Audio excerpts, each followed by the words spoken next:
Good evening, everyone. I am walking in right at 6:30, so we will go ahead and get started. So first things first, just a couple of items of business. If you look behind you, you'll see the two cameras. Of course, this meeting is being live streamed, so I want to let you know that you're being recorded. What else? Oh, this is a beautiful time to pull out your cell phones and put them on vibrate or silent. And then finally, just in the interest of time, please remember to begin all comments with your name and the block of your residence and keep them civil and to 3 minutes in length. With that, if you would please join me in rising for the Pledge of Allegiance as you are willing or able. I pledge allegiance to the flag of the United States of America and to the republic for which it stands, one nation, under God, indivisible, with liberty and justice for all. Thank you. You may be seated. Mr. Harris, if you would please call the roll of members while I get set up here. Yes, Mr. President. Mr. Arroyo. Here. Ms. Baker. Here. Mr. Claxton. Here. Ms. Craig. Here. Ms. Diaz. Ms. Walsh. Here. And President Smith-Waddell. Here. Councilor Diaz is excused this evening. We proceed then with the approval of the minutes from is that the March 22nd meeting? Correct.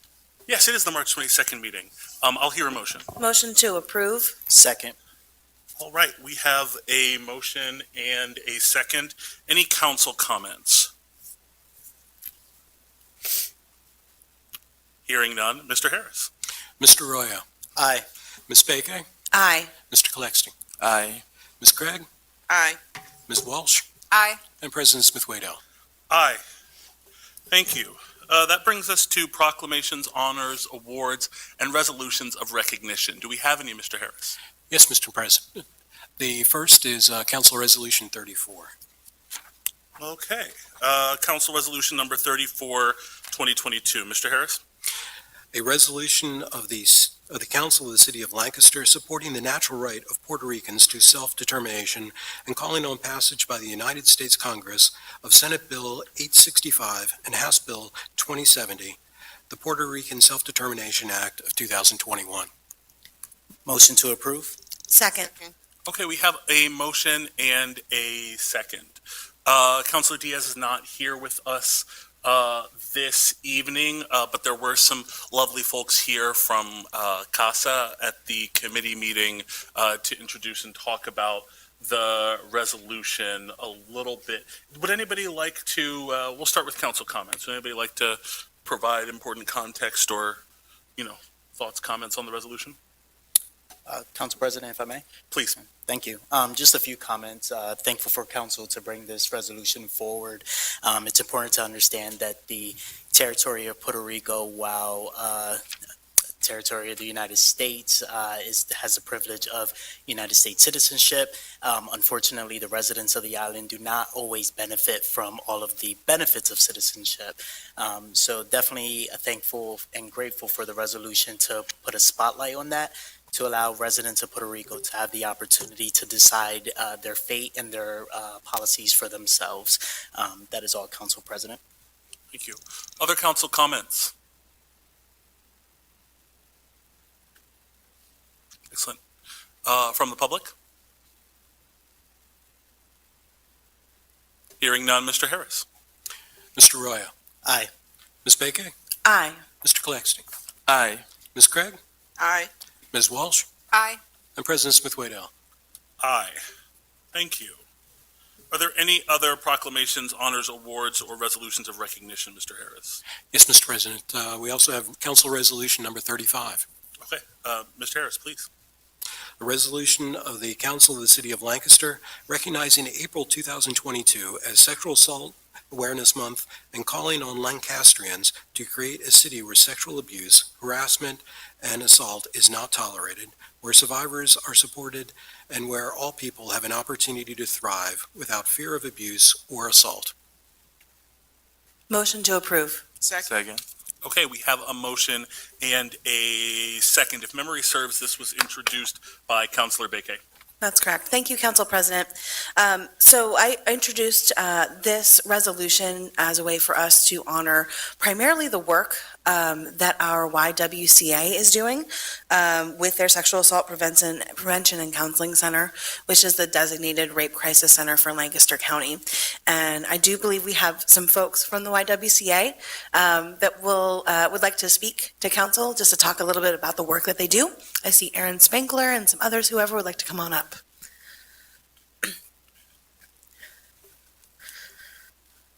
Thank you very much for being here this evening. Thank you for having me. Thanks for having me. I am here. My name is Aaron Spangler. I am the Director of Communications for the YWCA Lancaster.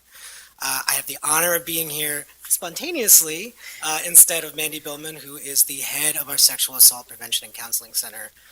It's because of their work that this proclamation is happening. It's because of their work that for more than 30 years, the YWCA Lancaster has been the Rape Crisis Center, response center for the County of Lancaster. We partner with agencies, governments, organizations, utilities across sectors and across communities to make sure that folks and victim survivors are heard, felt, and advocated for. And it's a real honor to be able to communicate some of that work as I'm doing right now.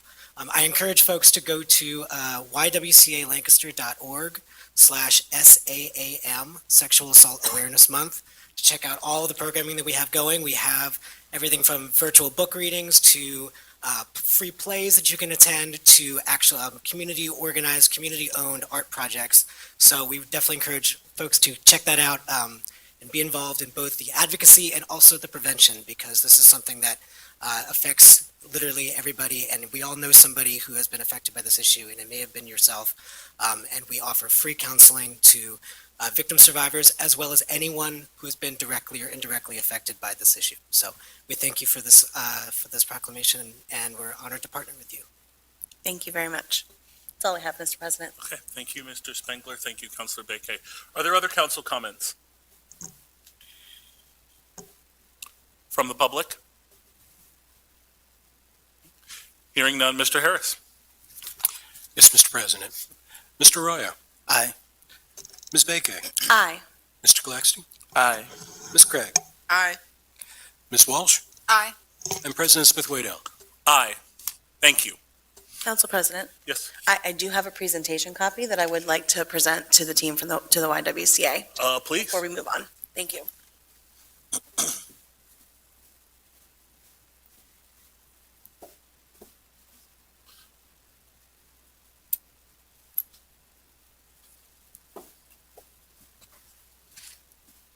Were you able to capture satisfactory foot? Cool.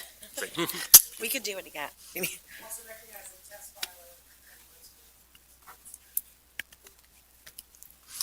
All right, that brings us to our first public comment period, reserved for persons who have contacted the city clerk prior to the meeting to request the opportunity to address council. Do we have any, Mr. Harris? We do, Mr. President. We have two this evening. The first is Ivan Acosta Velez. Mr. Acosta Velez?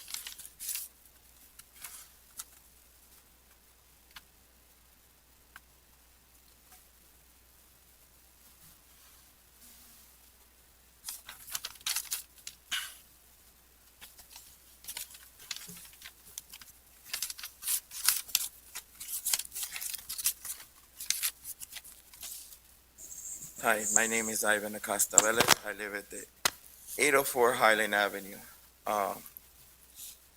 My comments have been with the lead program, various issues that have not been completed, and there was a $20,000 investment from that money. The floor that was supposed to be replaced, it's not working right. It's falling apart, and it's not even 4 months of it.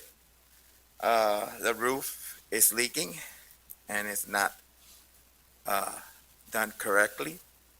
If you see this little box here, that was supposed to be taking care of the people that did the work. and they left it in my house, so I can't put it in the regular garbage because this is lead.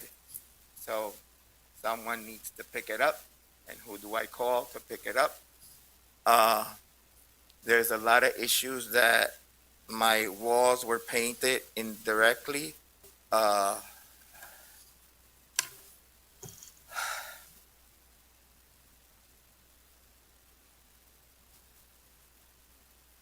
Doors that were supposed to be put together that were not standard. And a lot of little issues that were done. And you're talking about $20,000 that you get from the government that was done incorrectly. So my request is that I had requested that a minority person do it. I was told that I couldn't have that done. First, they told me I could, then I would pay the difference. That was never done. And you're all welcome, and I'll give you Puerto Rican coffee. And you can come and see it yourself. Okay? You can come and see it. The president of council has seen it. Janet has seen it. And you can see yourself. Okay? Because I'm not here, but it's $20,000 that was invested to make this lead correctly. It was not done correctly. And one of the issues that I am concerned about is that why do we have to get people from Scranton, Pennsylvania, when we have a lot of people here that could work? Okay? So I really would ask you that you look into it and that an investigation be done. And you're welcome to come to my house. If you have any questions, I have pictures, and guess what? I sent someone to do them, and they couldn't do them. So I need to get, and I will get the pictures to you so you can see it. Okay? Everything was taken care of, and I would really want you to come and see it. Not that they, and my concern is with having minorities that are certified in this area, why do we have to go to Scranton to get people to do this job?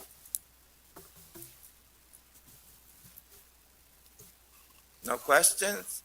Amen. So come and drink coffee so you can see it. Let me know, because I want you to see it. Because when you see it, you believe it. They did a horrible job. Okay?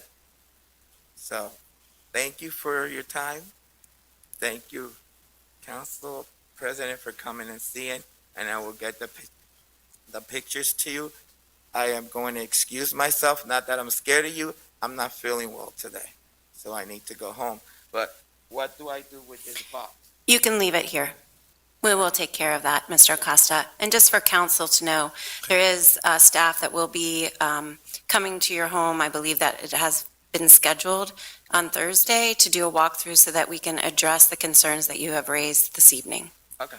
Thank you. Okay, I think it's Wednesday. Wednesday. Yeah, okay. Okay. All right? Thank you very much, and God bless. And I'm not scared of you. I'm just going home because I don't feel good. Okay? So where Thank do you, Mr. Acosta-Villas. Where do you want me to put this? Oh, hold on, I got it. Okay. Thank you very much for hearing me. And as they say in Puerto Rico, muchas gracias. Thank you. Mr. Harris, please continue with public comment. Next, we have Gail Grove Scott.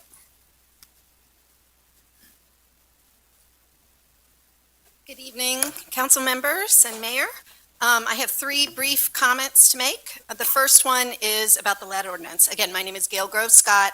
I'm living part-time in the 300 block of North Lime Street, one of the three houses my spouse and I own here in the city, while my primary residence in Lancaster Township is being borrowed by a family member.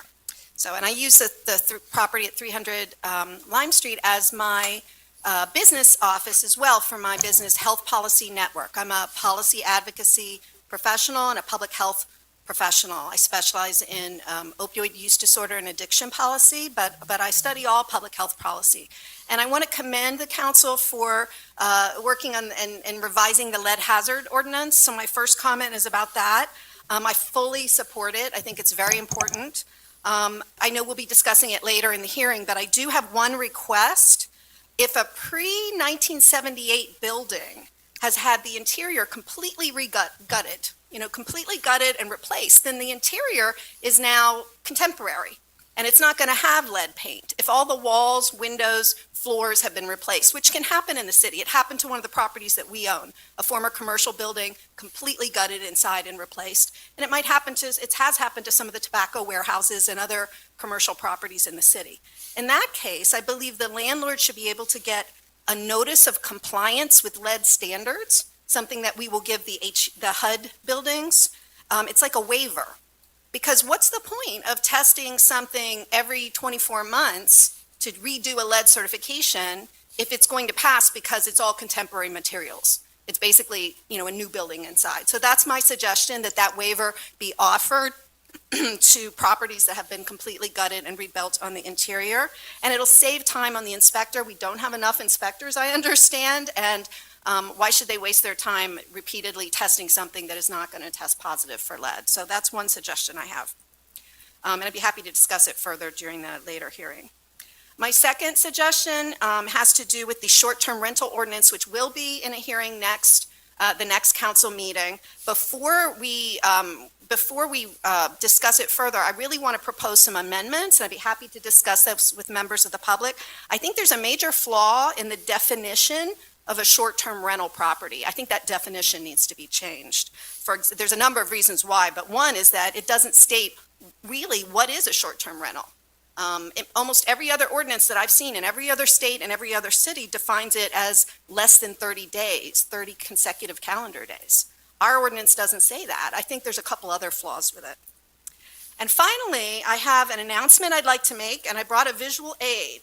It's a promotional item from 22 years ago with a picture of the Rocky Springs Carousel. And if those of you are aware, 120 years ago, there was a merry-go-round with hand-carved wooden animals on it in a park just south of the city called the Rocky Springs Park. In the 1920s, the Lancaster Trolley Company took city residents there daily. It was a very popular amusement park. It closed in the 60s, reopened, and then closed again in 1983. The carousel was shipped out of Lancaster County. But 20 years ago, because people bought things like this and did other kinds of promotional items, a group of city residents brought that carousel back here, and it's been in storage for 22 years. I want to thank Mayor Sirachi because she helped me and a group of other people reform the Rocky Springs Carousel Association. So we have reformed the board, and we are going to bring that carousel out of storage. We are. And right now, in fact, we hired a museum professional part-time who's going to start booking events where we can bring the animals out and display them and have exhibits of them because they're beautiful and they shouldn't be in storage. And I invite all the members of the public here, the members of the council, to please go to the RockySpringsCarousel.org website because we need volunteers and we need some new board members. We have 3 positions open at least right now on the board. So again, thank you to Mayor Sirachi for over a year ago helping us restart, but we needed to take some time to get organized before we made a public announcement. But the website's up, and I invite everyone to go to it and to please help us because we know there's a lot of resources here in the city and in the county, and we need some of your skills and your advice and your resources. Thank you. Thank you, Ms. Scott. Do we have anyone else, Mr. Harris? We do not, Mr. President. Okay, thank you. Do we have any reports requested by council? We do not, Mr. President. Okay, that brings us to the reports of committees of council held on April 4th, 2022. As Councilor Diaz is absent, I will report on the Public Safety Committee. The Public Safety Committee addressed one item, that is Administration Resolution number 38, 2022, adopting the Emergency Operations Plan, and that was sent to full council and will be discussed later on in today's meeting. All right. That concludes public safety. Public Works, Councilor Walsh. Sure. Thank you, Council President. There were no items on the agenda, and the committee did not meet. Thank you, Councilor. Economic Development, Councilor Arroyo. Thank you, Council President. The committee did meet during our last committee meeting. I gave a brief update on the American Rescue Fund's plan process regarding hiring a compliance firm. Briefly, I stated that we have selected a final compliance firm for that process, and that they'll be working on, as a main priority, the housing RFP for the affordable housing allocation from council. That is all, and that concludes my report, Council President. Thank you very much, Councilor Arroyo. Finance, Councilor Beke. Thank you, Council President. The Finance Committee met on April 4th, and there was one item on our agenda. It was Resolution Number 36, 2022, which seeks a grant to fund Phase 2 of the city's strategic planning process.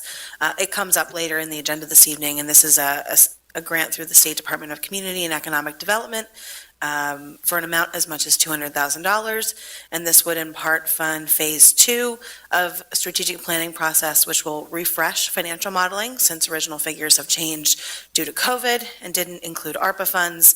It looks at capital planning for infrastructure and return on investment for infrastructure investment. And again, this resolution will come up later this evening on the agenda. That concludes my report. Thank you, Councilor Beke. Community Planning, Councilor Craig. Thank you, Council President. We had quite a lengthy agenda. We had 7 items on the agenda. First being the Historical Commission recommendations for the Stockyard Development Project. Resolution 37 and 39, amending the sewer control plan for Queen Street and Chestnut Street apartment project, and also amending the sewer control plan for HDC Mid-Atlantic College Avenue project. Administration Bill Number 7, amending the zoning ordinance. Bill Number 8, amending the wireless communications ordinance. Bill Number 9, wireless communication infrastructure in the public right-of-way, and also Bill Number 6, amending the lead hazard ordinance. Thank you, Council President. And all of which will, except one, will come up on the agenda this evening, and one for first reading. Thank you, Councilor Craig. That brings us to Personnel, Councilor Calixte. Thank you, Council President. The Personnel Committee met on Monday, April 4th, and reviewed nominations for appointment to the Board of Health and Building Code Board of Appeals. That concludes my report, Mr. President. Thank you.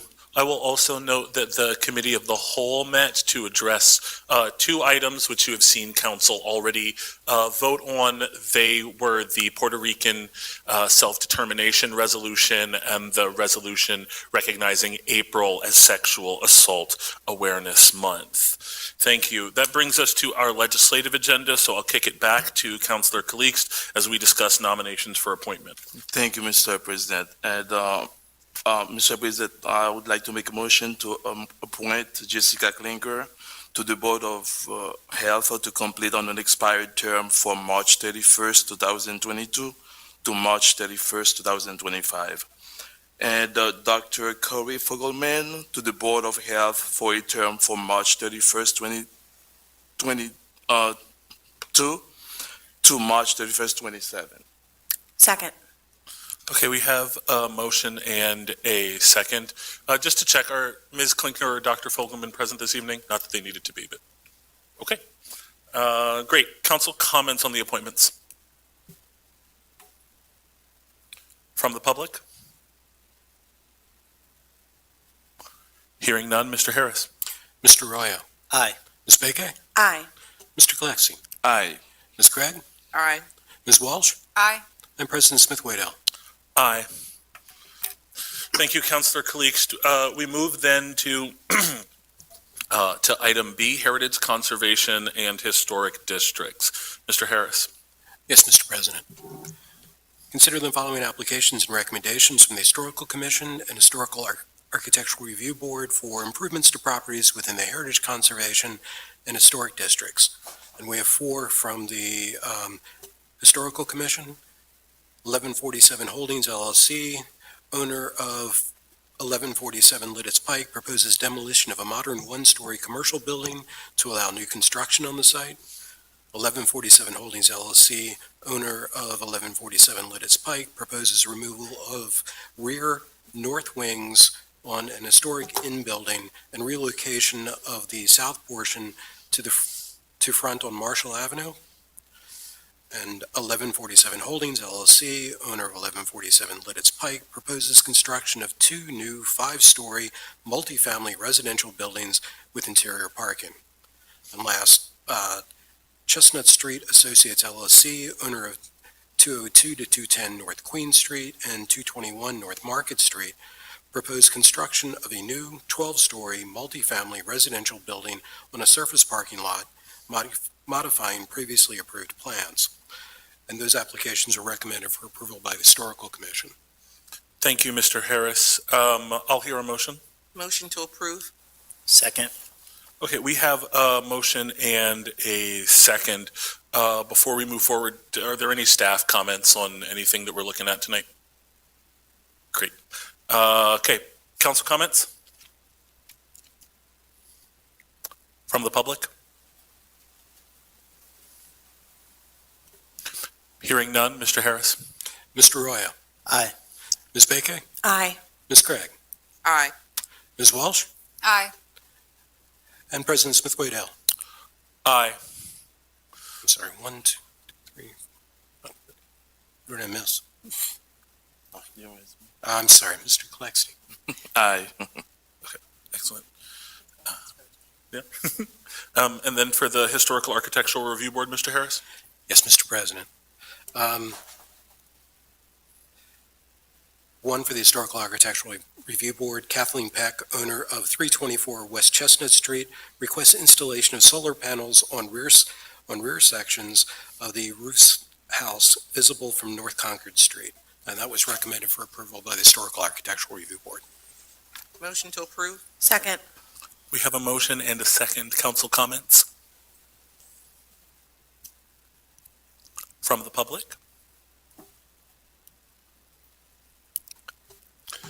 Hearing none, Mr. Harris? Mr. Roya? Aye. Ms. Bakay? Aye. Mr. Kalexty? Aye. Ms. Craig? Aye. Ms. Walsh? Aye. And President Smith-Waddell? Aye.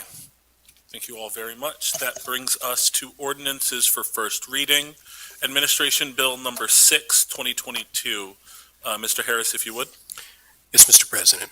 An ordinance of the City Council of the City of Lancaster rewriting Chapter 182 of the Code of the City of Lancaster, lead poisoning prevention and lead hazard control, providing for the repeal of inconsistent ordinances, providing for the severability of the ordinance, and providing that the ordinance shall take effect in accordance with Pennsylvania law. All right. Councilor Craig. Thank you, Council President. The revisions to the lead ordinance include 2 major components. First, the ordinance expands the requirements for all rental properties to demonstrate lead-safe standards every 2 to 4 years. Second, it strengthens the response to children with elevated blood lead levels by reducing the time required for response and giving health officers the ability to require the relocation of a child who has been diagnosed with a very high elevated blood level to a safe location. That is it. Thank you, Councilor Craig. Staff?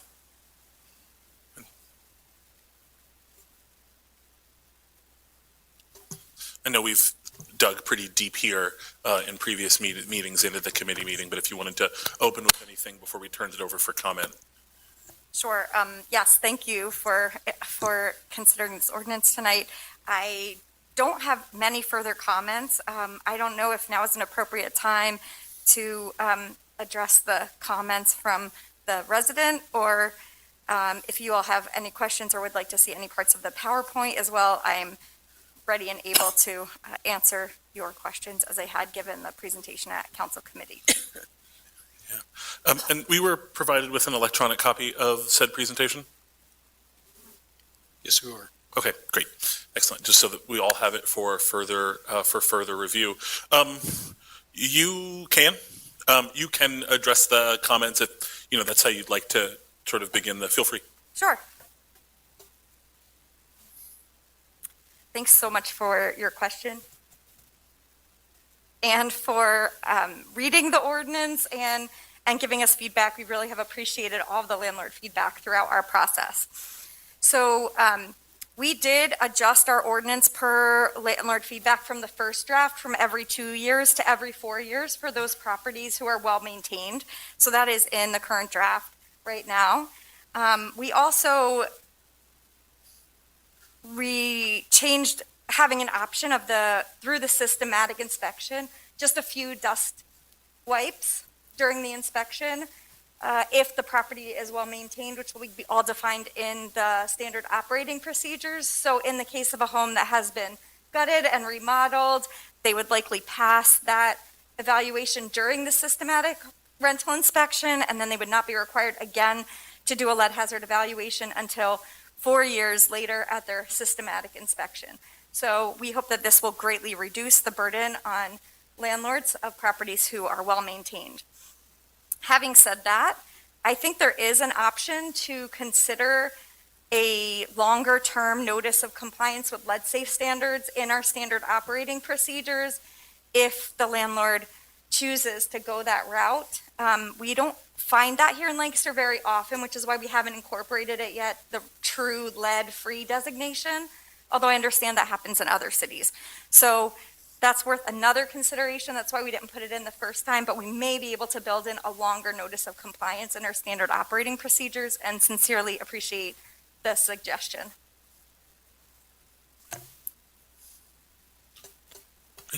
Okay. Thank you. Council comments. Council President, I have a question. Please.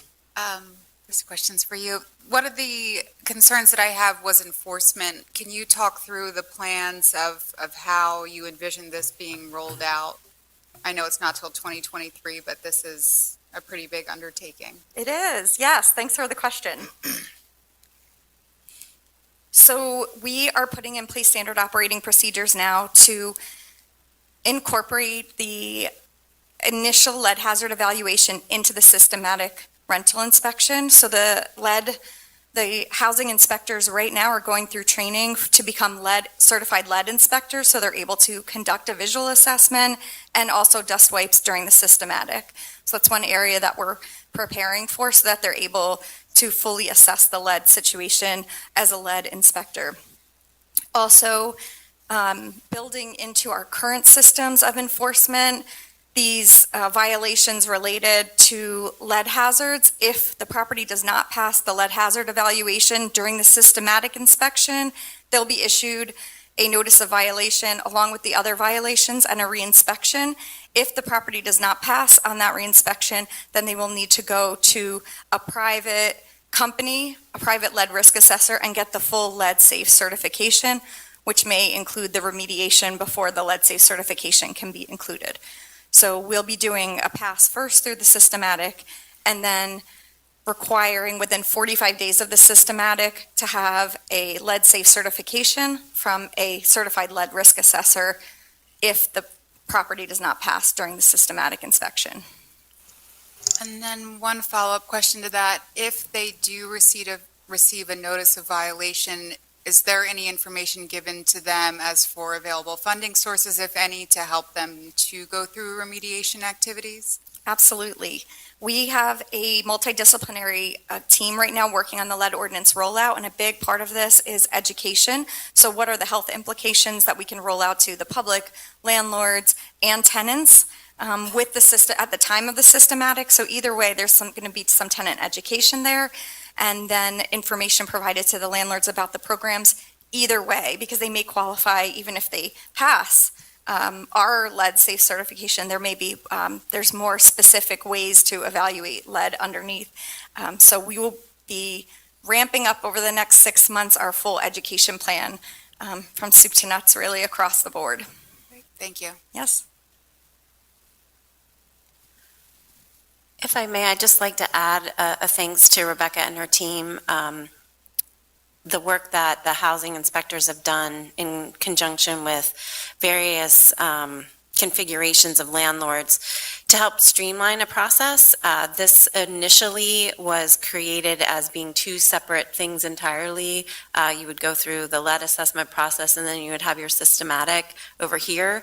And they would be two different costs, two different scheduling, two different follow-up procedures, and bringing those together into one process with one fee, and reducing the frequency of the inspections depending on the condition of the property so that it's not necessarily every 4 years, is going to just provide a lot more efficient response to our landlords and their tenants with less frequent interruptions and scheduling. That complemented with some of the technology upgrades that we're working on is hopefully going to transform our inspection process and make it much more efficient and user-friendly for tenants and landlords alike. So look forward to continuing to keep council updated as we get through the rollout process of this, and later in my mayor's report, I have more to share related to our lead strategy. Thank you, Mayor. Okay, are there any other council comments from the public?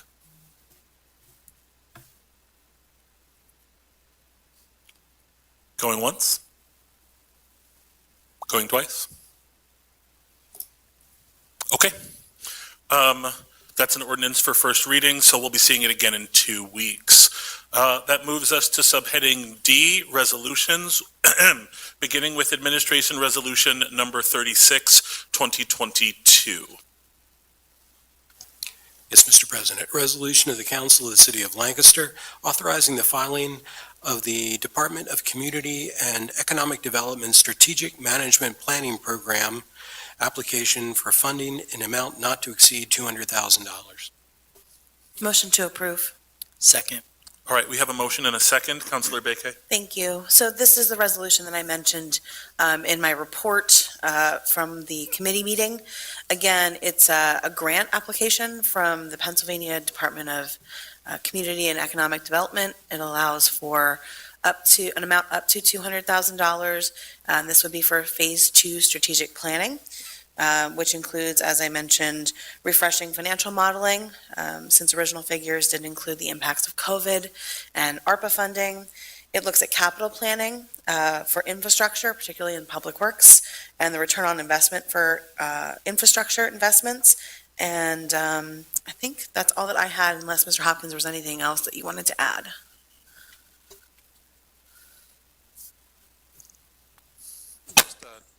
Thanks, Councilor Beke. Just two quick notes. Tina Campbell, who's been handling the drafting of the grant application, was notified by DCED that they really wanted us to speed up our submission because they're getting a lot of competition for these same dollars. Actually, she finalized the grant application on Friday of last week, and because of that indication from DCED, submitted the application in advance of this resolution. The state said that we could submit the resolution after the fact.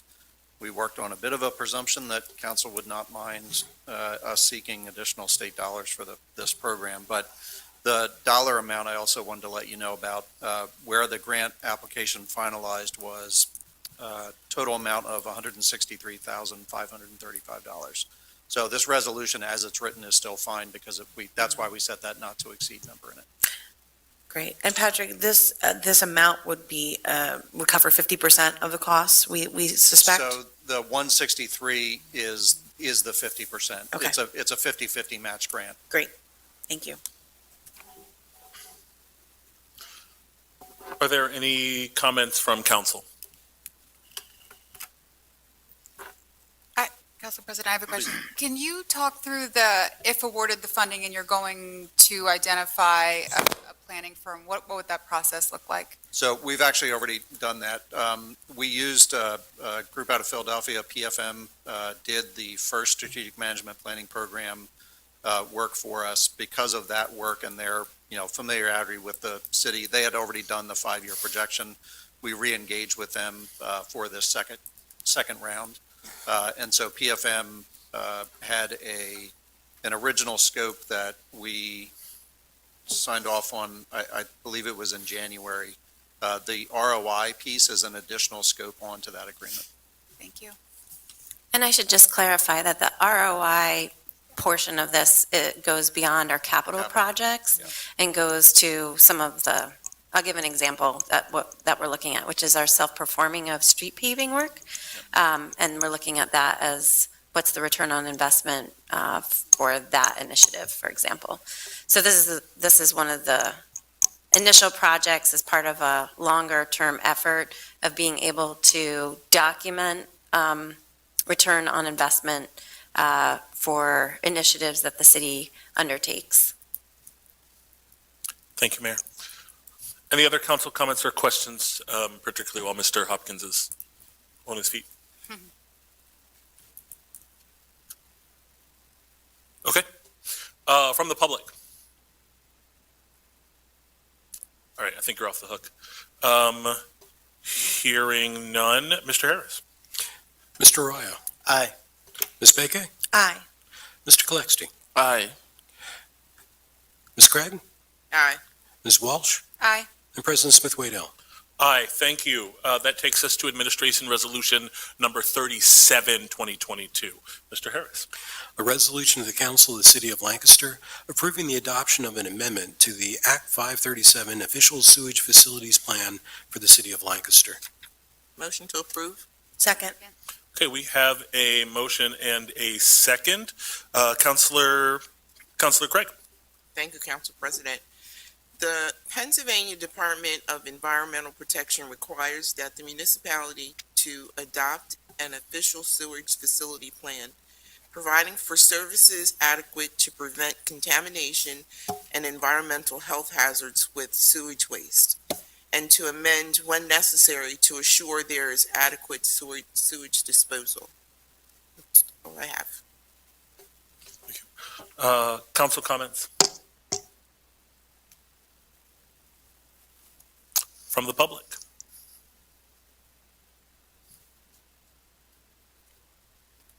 Hearing none. Mr. Harris? Mr. Arroyo. Aye. Ms. Baker? Aye. Mr. Colexty? Aye. Ms. Craig? Aye. Ms. Walsh? Aye. And President Smith-Waddell. Aye. That brings us to Administration Resolution Number 38, 2022. Mr. Harris? A resolution of the Council of the City of Lancaster, Lancaster County, Pennsylvania, adopting the 2022 Emergency Operations Plan for the City of Lancaster and authorizing the City Emergency Management Coordinator to revise the plan as needed until the next official review and update of the plan. Motion to approve. Second. Okay, we have a motion and a second. The Emergency Operations Plan is to be updated and adopted every 2 years to allow us to receive funds and assistance in the event of an emergency. Is Mr. Duncan here? He is not. Excellent. Excellent. Anyway, the annual review is important as it not just equips us to deal with new threats and new possible crises, but of course makes us eligible again for those fundings and those resources. Are there any council comments?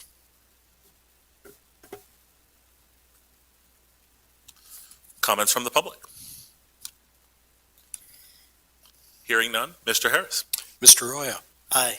Ms. Baker? Aye. Mr. Colexty? Aye. Ms. Craig? Aye. Ms. Walsh? Aye. And President Smith-Waddell. Aye. Thank you. That brings us to Administration Resolution Number 39, 2022. Mr. Harris? A resolution of the Council of the City of Lancaster approving the adoption of an amendment to the Act 537 Official Sewage Facilities Plan for the City of Lancaster. Motion to approve? Second. We have a motion and a second. Councilor Craig? Thank you, Council President. If you don't mind, I'd like to backtrack just a teeny bit back to Resolution 37. And the statement still stands, but this is the amending the official sewage facility plan to include the Queen and Chestnut Street apartment project. I wanted to make sure that got in there. And Resolution 39 is amending the official sewage facility plan to include the HCC Mid-Atlantic College Avenue project.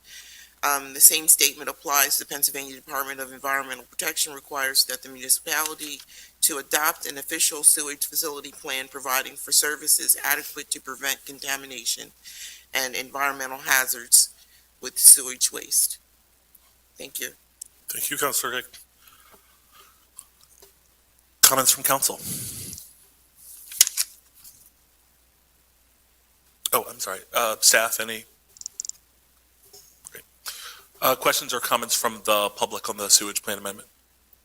Or proposed? Okay. Hearing none, Mr. Harris. Mr. Arroyo. Aye. Ms. Baker. Aye. Mr. Claxton. Aye. Ms. Craig. Aye. Ms. Dia. I'm sorry. Ms. Walsh. Aye. And President Smith-Waddell. Aye. Thank you. That concludes our legislative agenda for the evening and brings us to our second public comment period, open for comment about issues not on the agenda.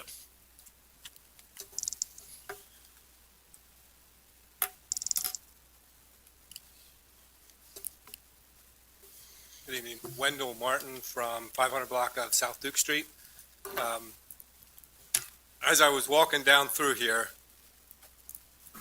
coming up through the historic district in downtown, I thought of the last 10 years, and it made me a little bit nervous to address this group because of how much success and growth has come over the last couple of years.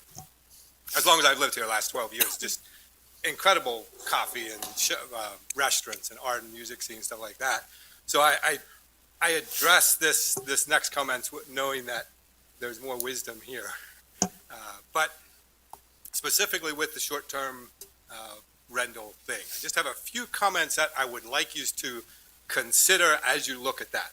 I don't understand exactly what all that is, but just three comments. One is the lack of housing, lack of affordable housing is an issue, but it's actually a feather in your cap, kind of. I'd say it's a product of your success. People want to move here. People like Lancaster, and because of that, property values have gone up, rents have gone up, and affordable housing is a little bit of a problem. The short-term rental restrictions or bans or whatever you want to call it, have they worked in other places? When they were put in place in other townships, did rents come down? Did property values come down? And if so, is that actually what we want for Lancaster City? So that's one thing I'd like you to consider. Another thing just to think about is it's moving forward. We'd love to have Redmond's back as a department store down there, but Amazon is here to stay. And taxi cabs suffer when Uber comes in, but it's kind of the new thing. And I kind of think the same thing with short-term rentals. It's the new thing. Yes, motels are still existed. They still need that, but it's kind of the new economy is short-term rentals is part of that. And another thing that some of these bans, I don't know exactly how all the enforcement would go on this and stuff, but something to consider is sometimes they push out honest business people, but the demand is still there. And so dishonest practices start, and you're always chasing the people that are trying to work under the radar to meet the demand that's there. Because there's a strong demand of families that want to come here, stay in a house and experience Lancaster for a short term. So you have more wisdom than I have, seeing a bigger picture than I do, but I just wanted to throw that out as some things to think about as you wrestle with that issue. Thanks. Thank you. Ms. Grievous, I think I saw you standing up. Yep. And while she makes her way to the podium, Mr. Martin, I'd love to talk with you a little bit more about some of your concerns and questions. Hi, my name is Irene Grievous, and I've been a landlord for over 30 years. Obviously, for the past 10 years, things have changed in the city of Lancaster. There has been bias, discrimination, and I have not been treated fairly, and as a result, I was forced to file a complaint with the Pennsylvania Human Relations Commission, and it was ironic. A week after almost a week, maybe around 10 days after the complaint had been filed, my property suddenly got condemned. Since then, it's been 7 months. With all efforts, I've submitted 5 permit applications. What normally takes 10 to 15 days, as what is uniformly and consistent, supposedly, has taken me 2 months. My last permit took 2 months. The one previous to that took over a month. And I'm working on the 5th, and that was over a month. And I just found out the other day that was denied. I am not building a brand-new building. It's an existing building with minor violations, as you will call it, as any rental property in the city of Lancaster. There is no tenant in the city of Lancaster that leaves a property and it's in perfect condition. I, as a landlord for 30 years, have yet to see a perfect property after a vacancy of a tenant. That does not mean the landlord is classified as a slum landlord when a landlord is trying to upkeep her property, yet in the middle of that, as soon as my last tenant vacated, within days, they came in and basically condemned my property simply for exercising my civil right, because my civil rights have been violated, and I still to this day don't know what crime I committed, that I've been locked out of my property for over 7 months. Over 7 months. I feel like I'm in Ukraine without the violence in the city of Lancaster. Yet, in the city of Lancaster, just last month, there was the Ukrainian flag. Well, it's great and dandy that we're supporting Ukraine, which is a wonderful thing. As an immigrant, that warms my heart, yet it breaks my heart that the same city that I've loved and lived for the past 30 years, I feel my property has been invaded, and there's no way out of it. They're making it almost impossible for me to even obtain a permit. And I would like to address this to the mayor. Why does it take an attorney, a city attorney, to deny a permit? Certainly, the city housing inspector and the building codes inspector easily was able to deny all the previous permits. So suddenly, why does it take a city attorney at taxpayers' cost, by the way, or maybe at my cost, I don't know, to find reasons and excuses to deny the permits that has still yet to be answered, and it's, I guess, $1 million question. What is the motive behind that? Thank you, Ms. Grievous. I would like an answer. I mean, If the mayor would like to follow up with you here or after council, that's the mayor's prerogative, but it's not my authority to compel her, and we're past time. So if you would like to, Mayor? Ms. Rivas, we've had this conversation innumerable times. I appreciate that you continue to exercise your right to be here in front of council. This issue of this property is in litigation. We have a lawyer, as we do when we go to court. You have your right as a property owner to bring your own lawyer to have that conversation, but there will be no further conversation about it. With all due respect, what does litigation have anything to do with a permit when I'm trying to fix my property? Isn't that the motive? My permit is not in litigation. It's the permit. Thank you, Ms. Grievous. And I believe the last council meeting, I provided documents, and I can provide them again. I have them. You can leave them. I have a copy, but you can leave any additional copies with Mr. Harris. Thank you. Thank you. Are there any other public comments? Mayor Morris. Good evening, Arthur Morris, 434 West Chestnut Street. I'm here again to ask the question that's been asked several times, and that is the process that was used in selecting HDC for the $1 million of city money for the property on Marietta Avenue. And I want to see if you have an answer to what the process was tonight. So my understanding, you and I have spoken on the phone, and I gave you my understanding.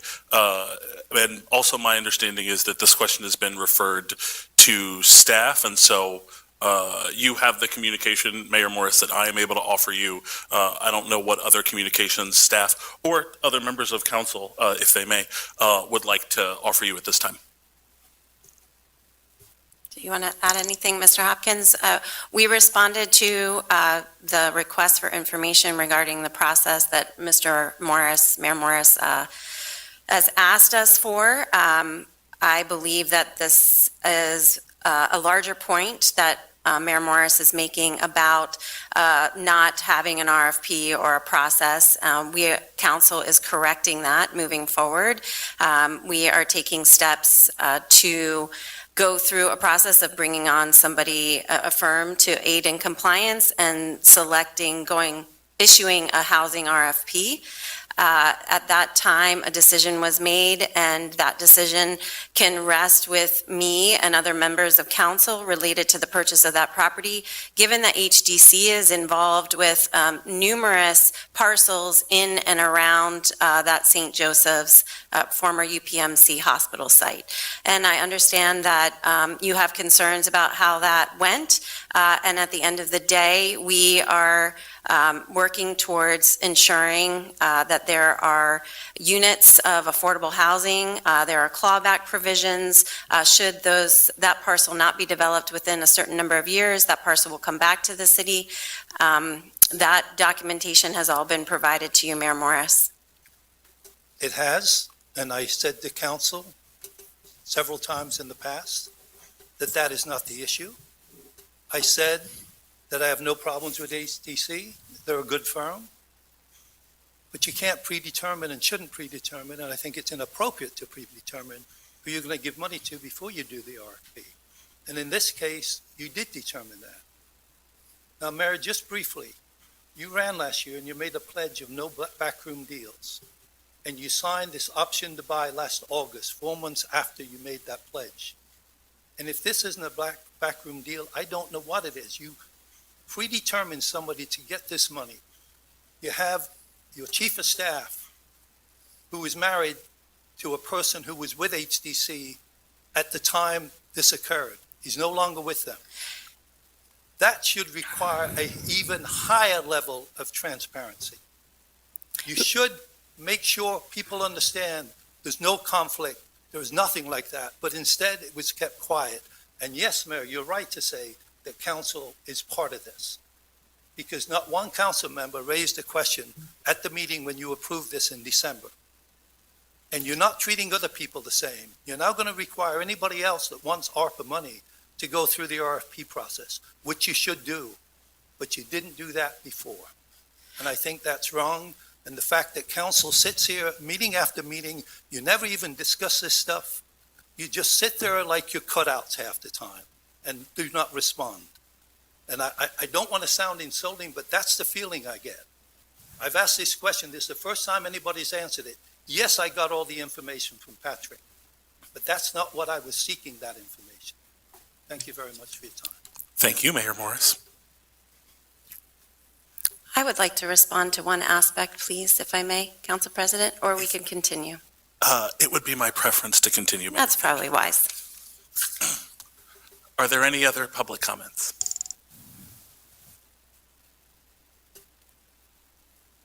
Okay, hearing none, we go then to the report of the mayor. Thank you. So while there's been much focus on the proposed updates to the city's lead ordinance, proactive policy development is just one part of the city's comprehensive strategy to prevent childhood lead poisoning. And I just wanted to quickly review some other elements of our strategy. The first, of course, is education, and Rebecca spoke to this, but it is also about educating families on how to reduce risks of exposure, as well as activities to educate and train the workforce in lead-safe work practices. Most recently, in the month of March, the city provided the EPA's RRP training, because you know you can't have a federal program without an acronym. That is the renovation, repair, and painting training program to 25 local contractors to train them on lead-safe work practices when working on pre-1978 properties. And of course, we're continuing to build up our local pool of contractors who are able to do this work while we're simultaneously working on our second aspect of the strategy, which is housing rehabilitation. So this includes the city's lead hazard control program, which you are all very familiar with, having received nearly $10 million to address lead hazards in our most vulnerable neighborhoods, and also the city's collaboration with LGH's Lead-Free Families program to coordinate referrals and ensure residents receive assistance regardless of who they contact. I also just want to take this moment to give an update about the program overall. To date, we have over 100 units that have been inspected, including a lead risk assessment, and 63 that have been fully completed and cleared. I've had the opportunity to tour one of those properties on South Duke Street, and it's beautiful. And there are an additional 46 properties that are in the queue. And while COVID restrictions have certainly eased, allowing the team to more easily access homes to perform risk assessments and identify hazards that need addressed, the post-COVID supply chain issues continue to be a challenge, causing increases in projected costs and delaying project completion.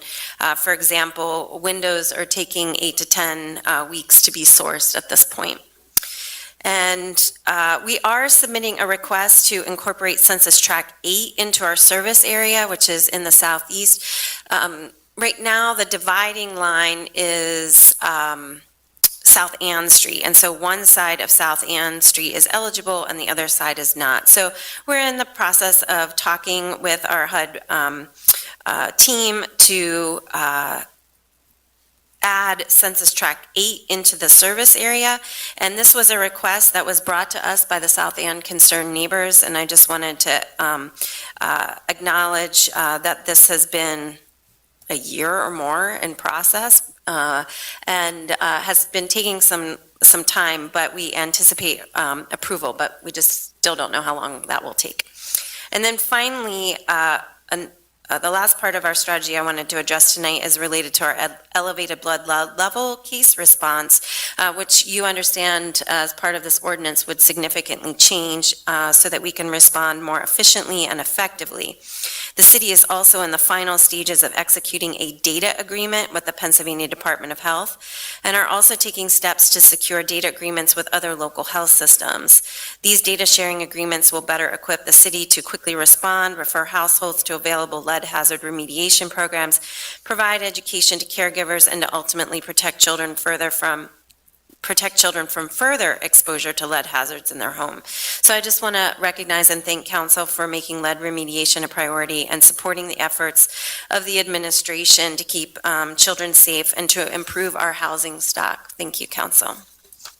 Thank you. Also, for context, Census Tract 8 does include South Ann.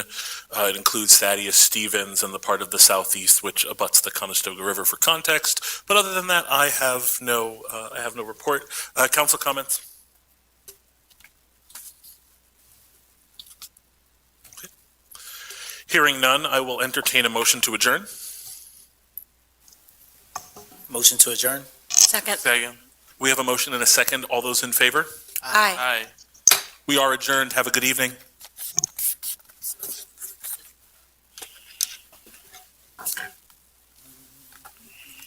Thank you, Councilor Craig. You are quite welcome.